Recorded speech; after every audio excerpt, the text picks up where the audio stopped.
Welcome, everyone. Thank you for joining us today. Today, we're going to be talking about a very important topic, which is how to increase voting participation. And this event is organized and hosted by the Division of Legal Studies at ASA College.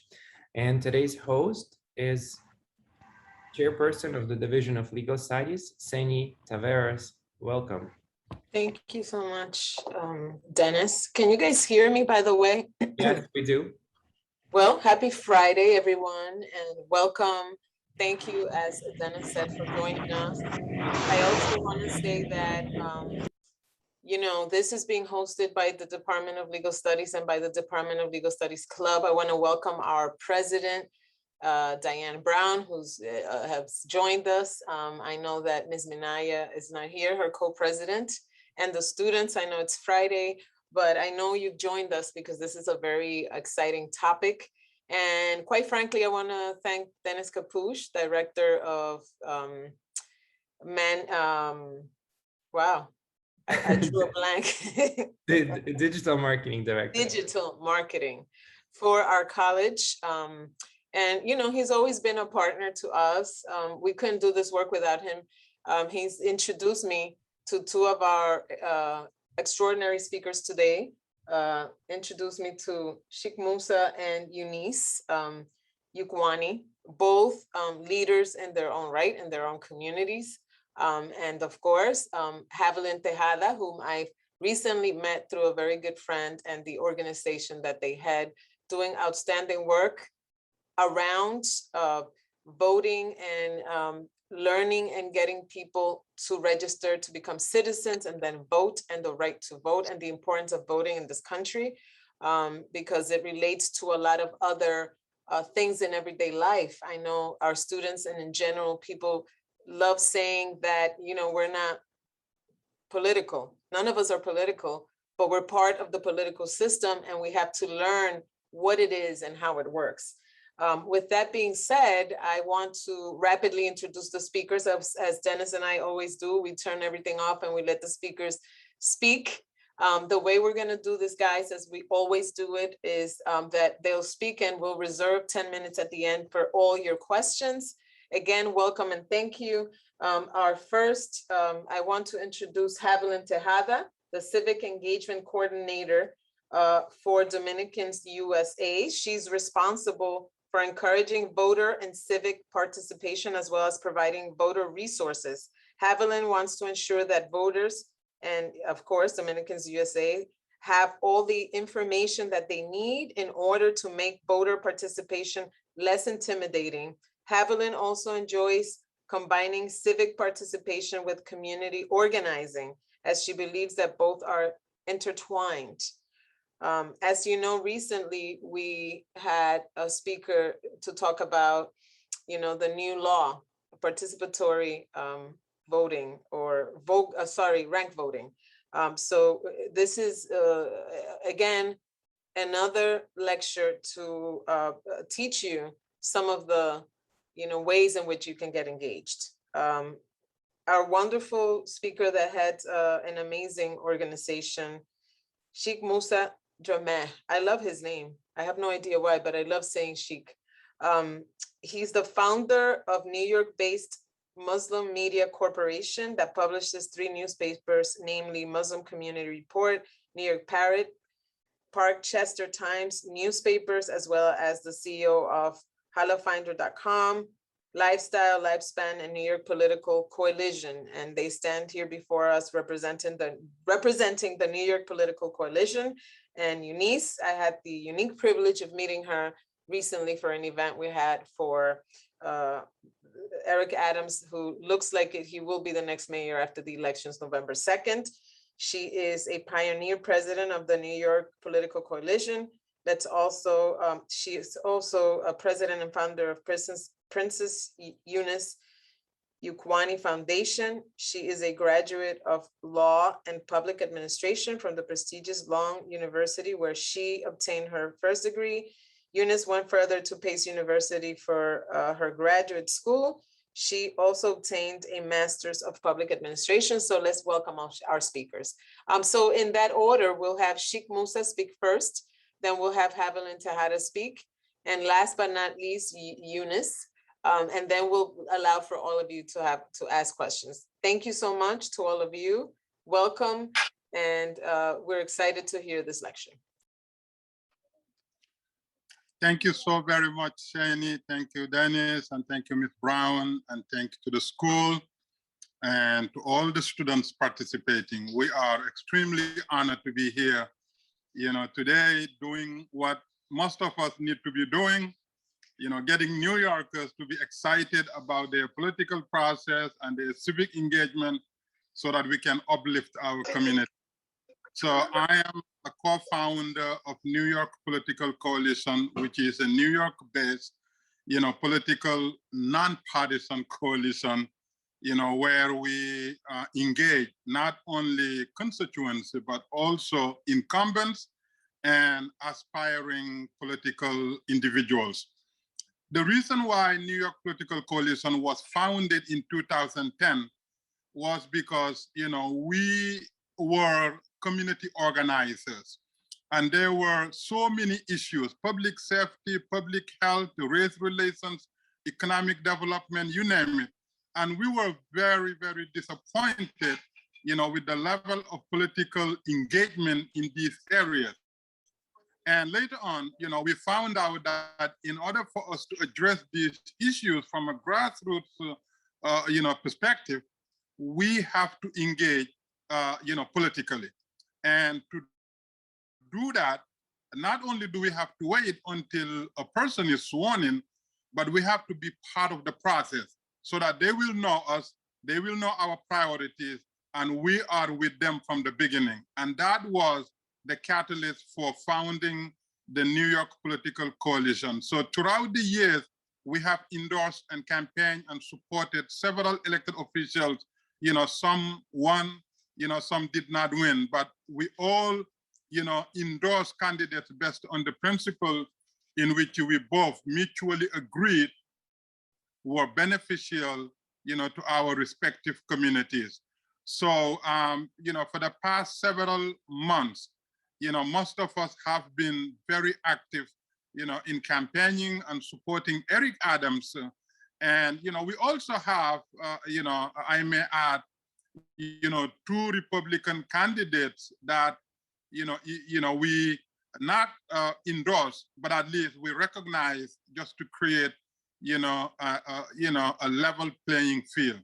So we're here today for one reason and one reason alone, to briefly introduce, to the students about New York Political Coalition and the need, to partner with, places such as ASA and other organizations and, the Dominicans, our sister here, so that we can do what we do effectively, without wasting too much time in overlapping services. New York is a place where you have wonderful, wonderful organizations and leaders, but unfortunately, because we work in silos, therefore we overworked and underachieve. And today, hopefully, at the end of this, presentation, we should be able to find a common ground so that, moving forward, we can collaborate more and achieve more and sacrifice less. So that is not the case now, but, that is the aim, of this this presentation. So again, we're grateful to Dennis, for facilitating this and for asking us, if we can participate. And he introduced us to Seny, and we clicked, and here we are. So there are 3 areas that we pursue, with our civic participation agenda. We deal with, number 1, the constituency. We deal with the incumbent, and we also deal with those who are aspired to become, elected officials. And we have different approach, for these respective individuals. And I believe some information, have been provided, for your later review, but also, Musa, I'm so our sorry. website, Civics. Do you want me to share a presentation? Do you want me to share a presentation that you guys prepared, and then you can tell me the next slide, and I'm going to move them. I think that would be very helpful. Yes. Absolutely. In So the I'm shortest time possible. Yes. Yeah, I'm going to share my screen just in 1 second, and so there it is. Share. Do you guys see my screen? A presentation? Yes. Okay, excellent. Sheikh Musa, so you already spoke about the mission, the leadership organization, and is this the right slide to continue? Yes. Excellent. Yeah, absolutely. Yes. Our political coalition recently launched what we call New York Civics Agenda. New York Civics Agenda, and because the voter apathy, has been not only prevalent in New York, but it's a national. If we look at the amount of money, the resources spent just to excite, citizens to participate is so much, but unfortunately, less and less, citizens participate. So we hope that our, civics agenda, campaign will at least do in New York what they did, in Georgia last year. So just to, create excitement and education and support, so that, individuals will find it, beneficial to really participate in their civic affairs. So you can go to the next slide.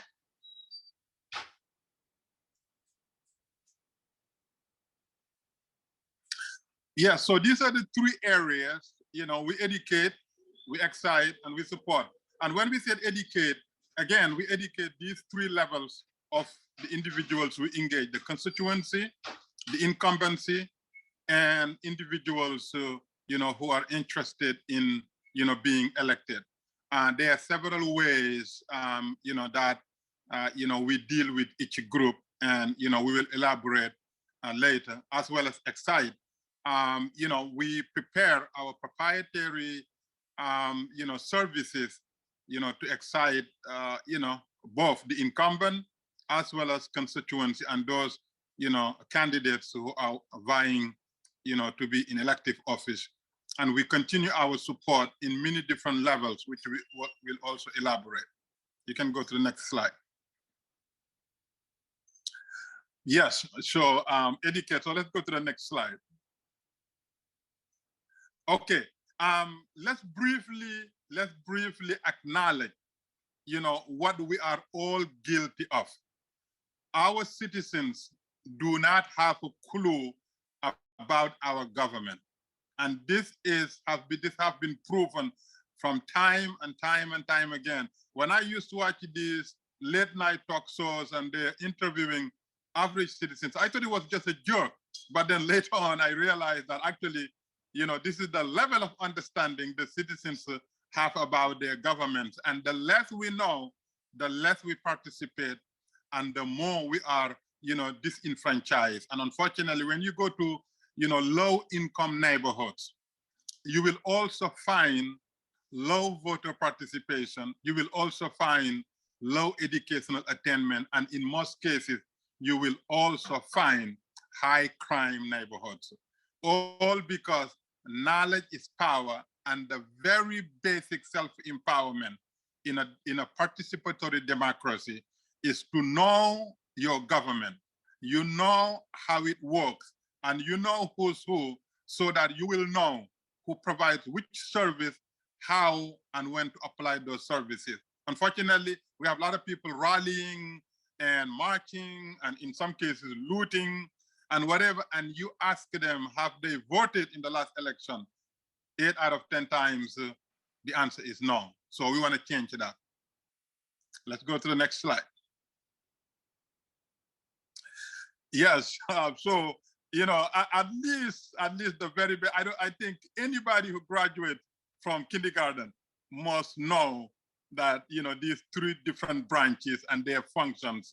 because, without knowing them, I don't know what else, one would know. So, these are simple, basic, civic education, that we provide. And I'm sure many other organizations. Musa, I'm glad you brought this up, and I hate to interrupt you. All of our students are, most of them, the ones I see here, they're criminal justice majors and paralegal students major. And this is a class that we teach in criminal law. We talk about all of the things that you've highlighted. So students pay attention, and they better know this by now. So thank you. This is great. So they can get to see how not only in the classroom, but outside of the classroom, this makes a lot of sense as well in their civic engagement. Thank you so much. So now I know when we make mistake, I know who's going to correct us. Thank you, the students. All right. So, these three branches, this, you can, it should not take long for, citizens to understand, different branches and the functions of each branch, and, how, the number of members, in each branch and stuff like that. So, these are things that we also teach in classes. Again, both those who want to be elected official as well as constituents. Incumbents, they master this, because in order for you to be elected, you have to master the numbers and the branches. That's how they get elected. So let's go to the next one, Dennis. All right. So part of the civics, constituent civics knowledge is we want to know, we put this 32, you can make it as long as you want, you can make it as short as you want, but we just put these 32 most prominent positions in our civics. I mean, every single resident must know these 32 positions, because the media have, I would say 2/3 of them have consistently be on the media. So, anybody who reads paper or watches TV or attends community board meetings and whatever must know the relevant positions and individuals in their lives. So we compiled these 32, but it is not just these 32. You can make yours as long as you want or as short as you want. But, we highly encourage everyone to really go through them and see if you know them all, you know them by half, or 2/3, or less. And I think if you know less than half, then you really need to go back to your books, because these are the individuals that are very relevant to your well-being and your safety and your health and your future. So, we'll be more than happy to, share the copies for anyone that needs them. So next.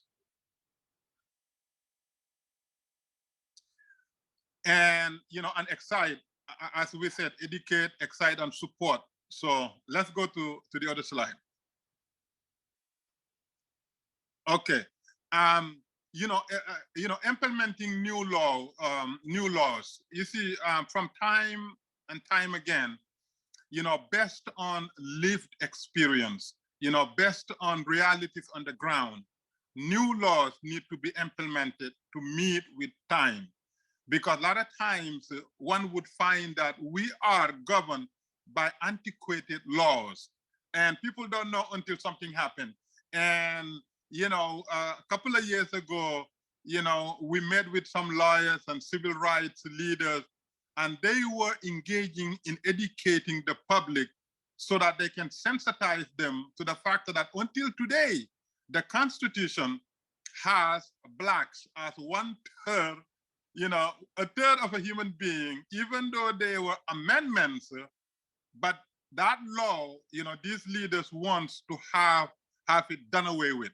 They need to remove it, not just having amendments to supplement, but they need to remove it. And there are other, environmental laws, public safety laws, health laws, so many issues that oftentimes require, the law to catch up, with it. And so we also advocate whenever it is necessary, to advocate, for, new bills and, new resolutions, so that, at least we will not live in, era that has long been done away with. For example, right now we live, in the internet world. 40 years ago, what is governing our lives now technically were not applicable.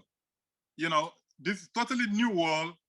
That new world requires a new, law and order and, policies to operate them. And even now, Congress still catching up, with the advancement of technology. So, this is part of what we also do.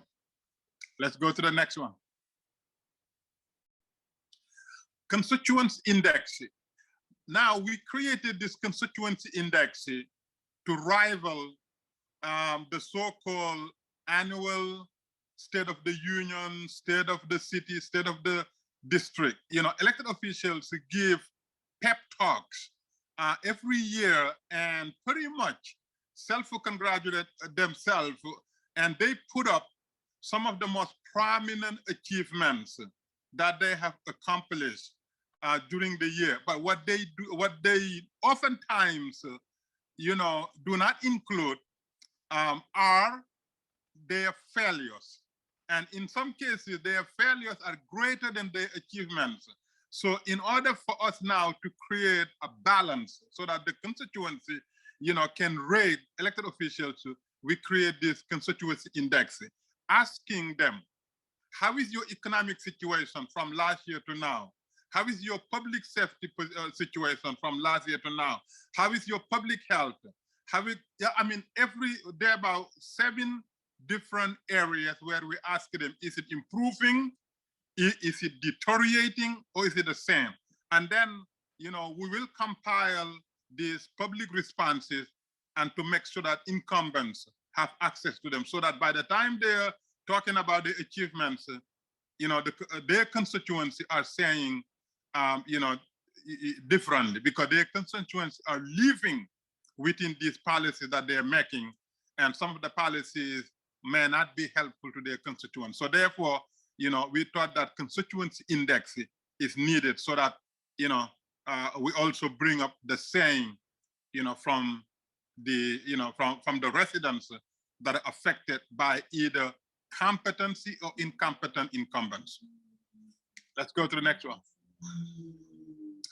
And candidate questionnaires, as we said, excite. The reason why when Obama, ran, and at the end, when the minority community finally believed that a minority candidate has a chance, Obama was able, for the first time in the history of US, to have Black percentage voters higher than the white percentage voter for the first time, because Obama brought some type of excitement and hope to a point where, constituency who are normally, mediocre in their participation found it to be a very patriotic thing to go register, campaign, and vote. So we put this candidate questionnaires to find the most excitable candidate we can support.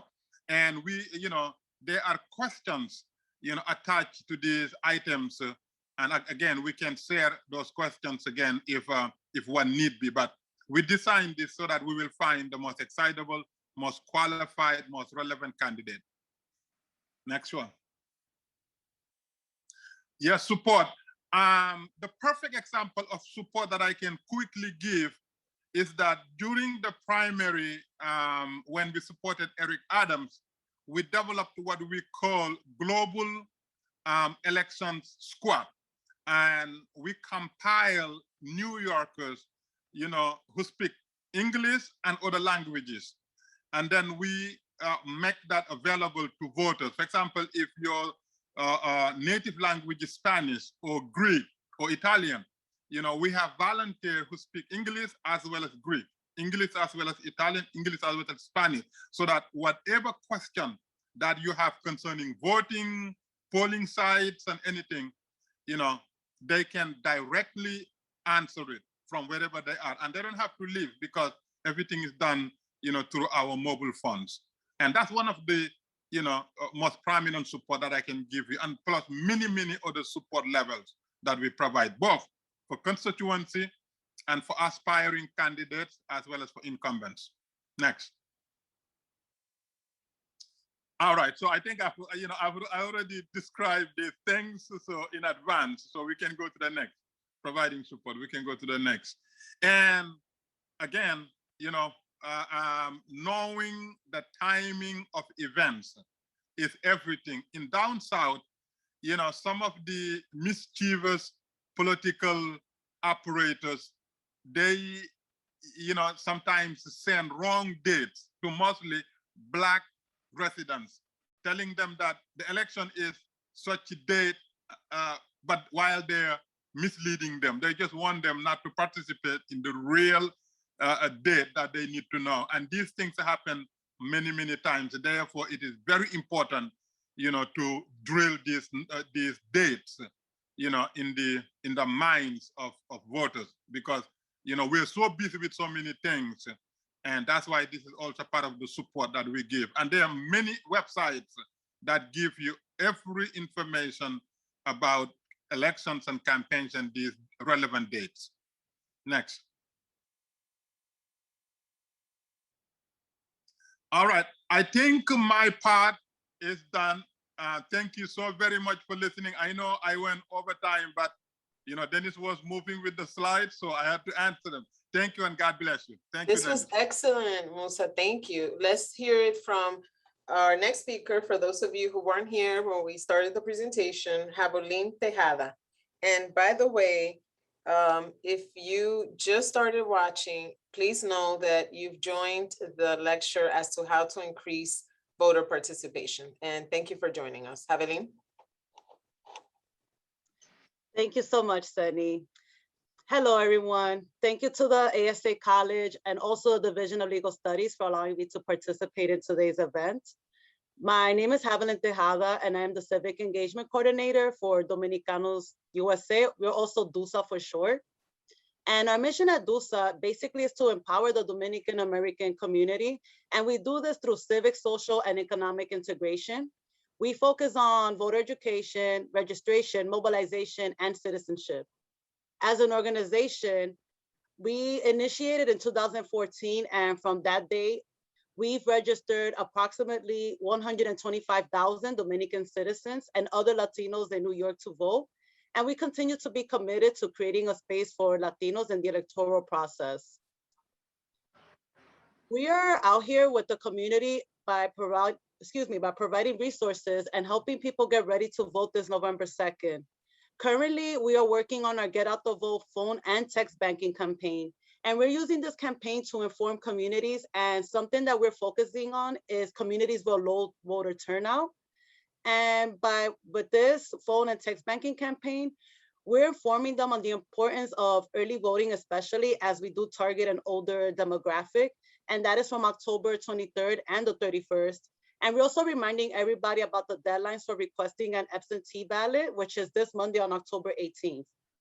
We also help provide resources for voters, such as locating the poll sites, as well as the website for requesting the absentee ballot. Aside from empowering the community to vote, we have a virtual citizenship program that establishes a path for legal permanent residents to become US citizens. We also attend the naturalization ceremonies for these citizens. And there we register these new citizens to vote to ensure that they could participate in the American political system right away. We also collaborate with different community organizations where we educate voters on how voting can help serve the needs of their communities. The COVID-19 pandemic has shifted the way in which we do civic engagement.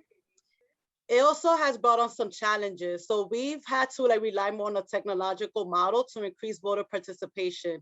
One thing that we have done is that we have launched an online portal on our website, and this allows people to register to vote in eligible states that allows online voter registration, as well as update their voter registration. I'm Janita. I just came from orientation with ASA. So.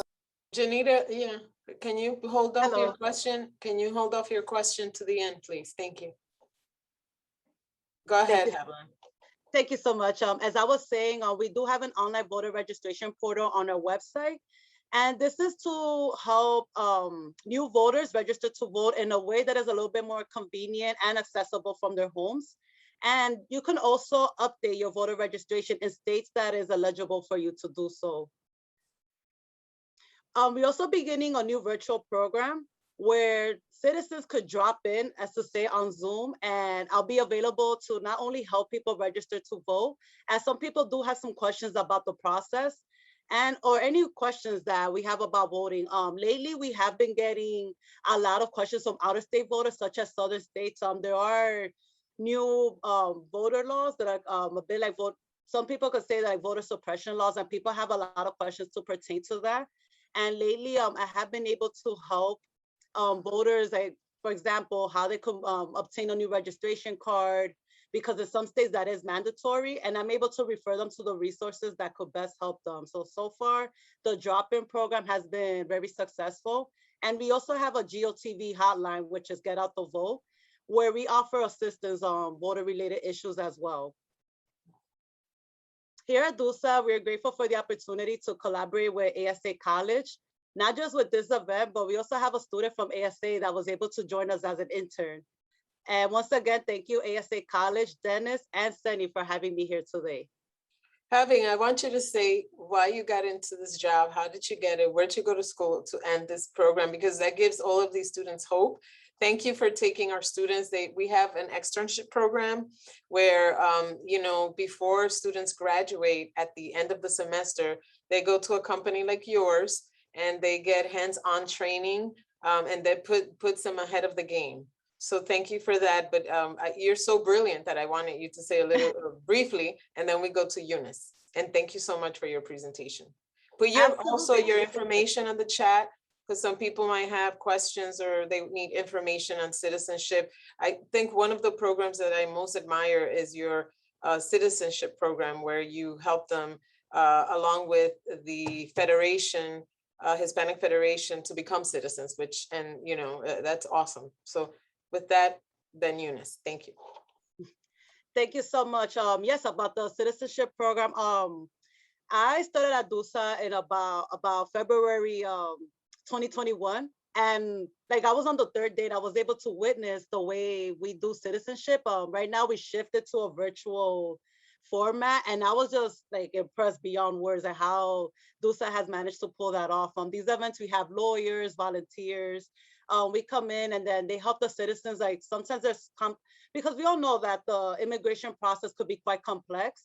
And the fact that you're able to get one-on-one help with a lawyer, I was really impressed by that. But some background information about me: I'm actually still in school. I go to John Jay College of Criminal Justice. I'm an international criminal justice major. I'm a minor in political science.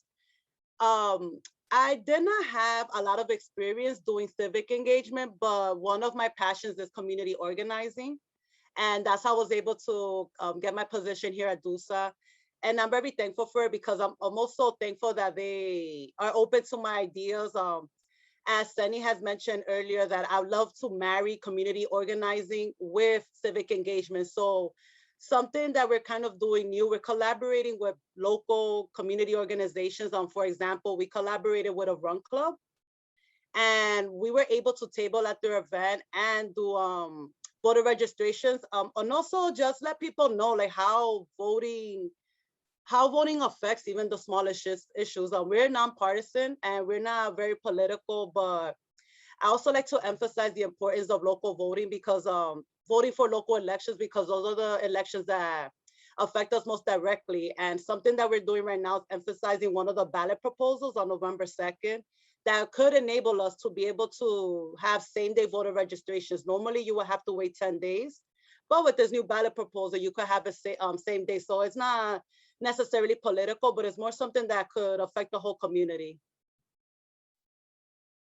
Thank you so much. Put your information in the chat for everyone. Thank you.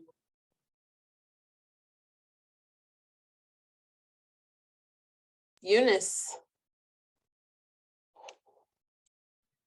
Yeah, good afternoon, everyone. Yeah, this is Eunice, president of Neopolis 2 Coalition. Sorry, I was like kind of with a client, So yeah, but I'm here. So I'm just here to talk about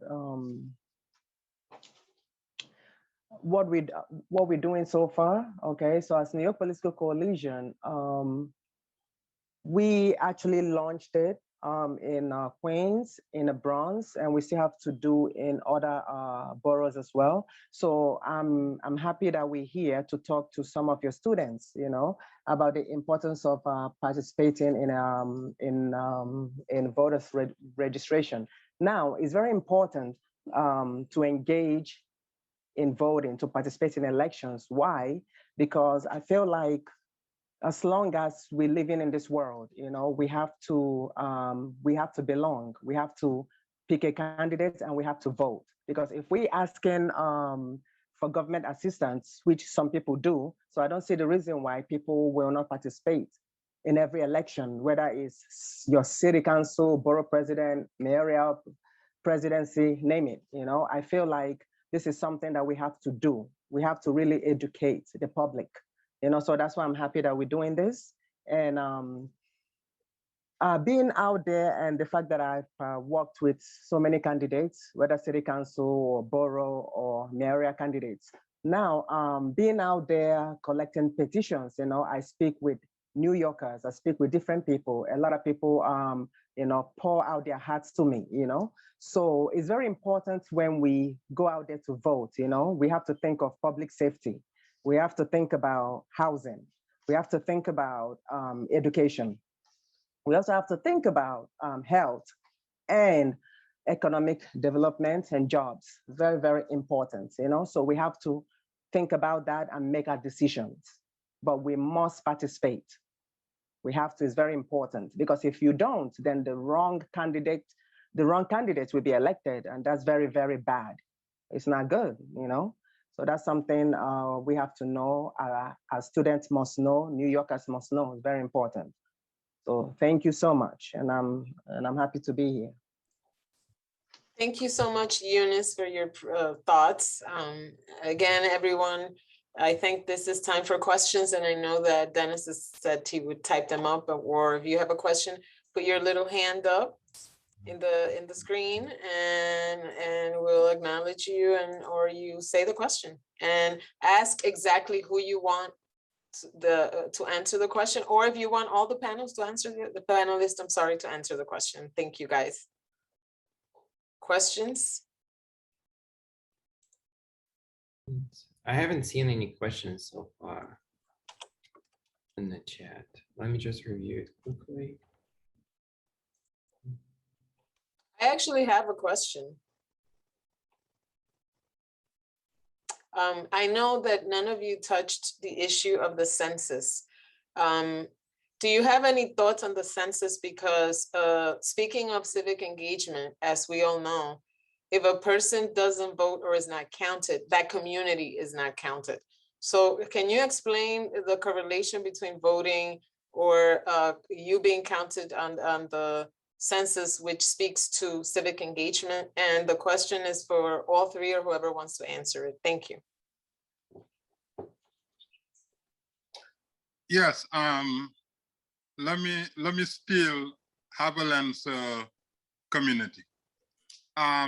In the year 2000, you know, the Dominicans in Washington Heights were the top census counting community. And from that year until today, their political power also rival their census numbers. So I'm saying that to say there is no way you can build political powers if you do not mobilize census count, because resources come from the number of residents in every given district. Therefore, they are two in one, and they cannot be separated. So the last two census, the African community, for example, you know, have mobilized tremendously, and we ask the city and the state to provide resources so that we can hire as many language experts as possible. And because of that, you know, really the number shows, a steady increase from 2000 to 2010, to the last census. So yes, I would say they are two in one. You cannot do one without the other. Thank you. Thank you. Sorry, I thought I did not mute myself. I would also like to add on to what Mr. Sheikh Musa said. It definitely does go hand in hand, the census and the community. I did do some work as an enumerator, and I was doing my work in the Bronx, and it was a community that historically has like a low participation rate.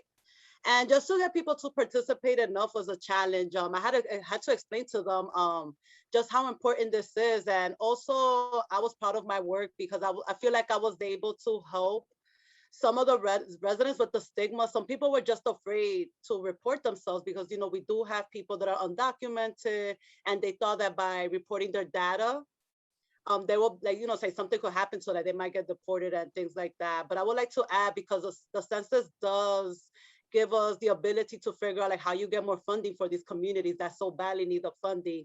And it could affect, as Mr. Sheikh Musa mentioned, the political power. It affects how community lines get redistricted, and also who's in power. At the end of the day, we want someone that represents us the best way we can as our elected leaders in our community.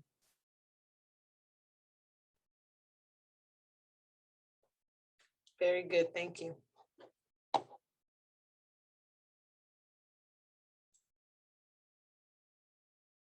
Randy, read your question.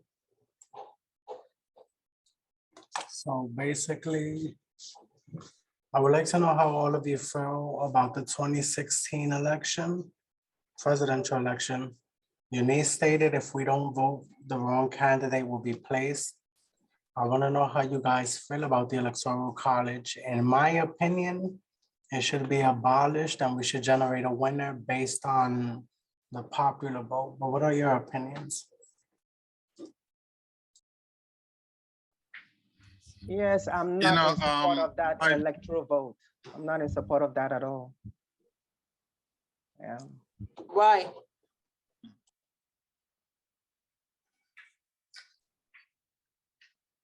Eunice, why?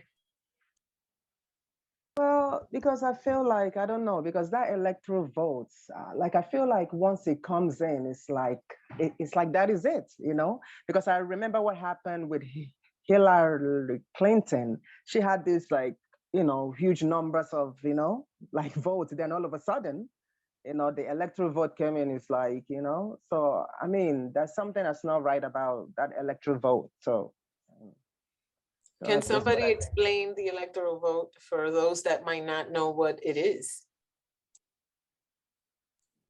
Well, what I believe the Electoral College is the 527 people who meet in a room. They gather to see if the election was successful. If not, they go over everything step by step. That's what they did on January 6th when they were certifying the election for 2021.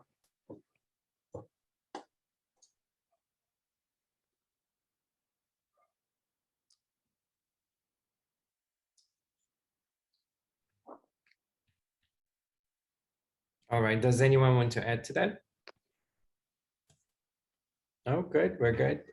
So actually, let me read the definition so everyone's clear, but it speaks to what Mr. Arzu just said. The number of elections each state gets is equal to the total number of senators and representatives in Congress. A total of 538 electors form the Electoral College.